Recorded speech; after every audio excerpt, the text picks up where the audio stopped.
Alors, la situation à Mayotte, pour la population de Mayotte en général, mais plus particulièrement pour les travailleurs, est explosif à l'heure actuelle. Depuis plus d'un mois, toutes les institutions à Mayotte sont à l'arrêt, complètement fermées. Il n'y a absolument rien qui bouge à Mayotte. La préfecture, le conseil départemental, l'ensemble des mairies à Mayotte, personne ne va au travail. Les établissements scolaires, il n'y a absolument rien depuis le départ en vacances du mois de décembre jusqu'à maintenant. Donc la situation est chaotique. Et malheureusement, cette situation est méconnue ici au niveau hexagonal. Et c'est très préoccupant. Le tissu économique est complètement à l'arrêt, puisqu'il y a un mouvement social qui a débuté le 22 janvier, qui est en cours jusqu'à maintenant, où tous les axes routiers sont bloqués depuis le 22 janvier. La sécurité, ce n'est pas une obligation de moyens, c'est une obligation des résultats. Nous, ce que nous attendons, quel que soit ce que l'État va mettre en place, nous, ce que nous voulons être tout simplement en sécurité.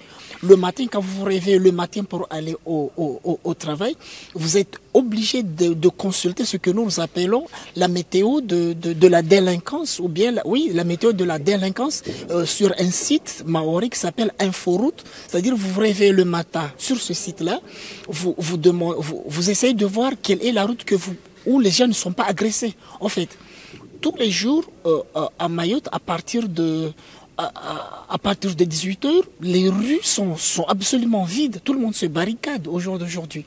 Parce que le soir, quand vous rentrez chez vous, vous ne pouvez plus sortir. Vous ne pouvez plus aller à la plage les week-ends. Vous ne pouvez plus aller au cinéma. Vous ne pouvez plus... Il y a absolument... Même les compétitions sportives ont été arrêtées par le préfet.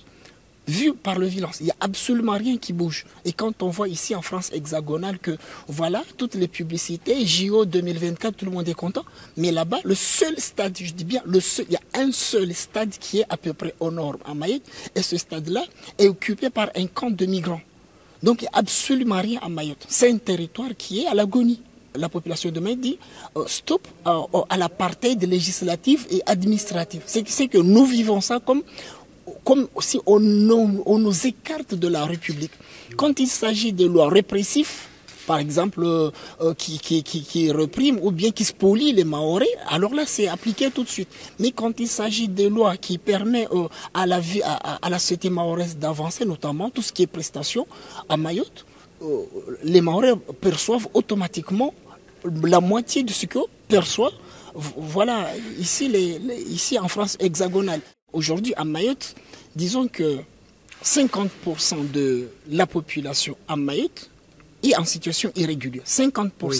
Je rappelle qu'ici, le taux d'immigration en France hexagonale est de 10%. Et ça fait tout un tollé dans les réseaux sociaux, mais aussi aux assemblées.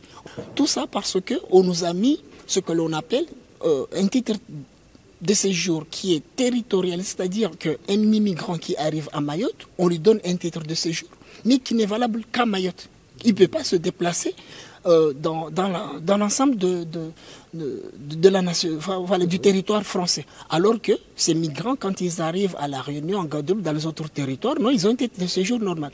Donc aujourd'hui, sur ce soulèvement-là de la population de Mayotte, on réclame tout simplement que soit supprimé ce titre de séjour qui est en train d'enfoncer la Mayotte.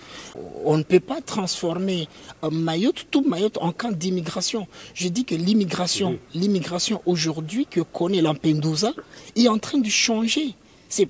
Là, toute l'Afrique de l'Est, maintenant, ils ont compris que la seule voie pour entrer en France hexagonale ou bien en Europe, c'est par Mayotte.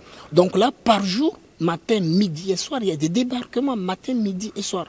Et nous, quand on le dit, on nous qualifie de racistes, de xénophobes. Non, ce n'est pas une question de racisme, de xénophobe. Non, c'est une question de prendre en charge. On ne peut pas accepter ou bien comprendre que quand il s'agit des migrants qui viennent de l'Italie, la France prend sa part.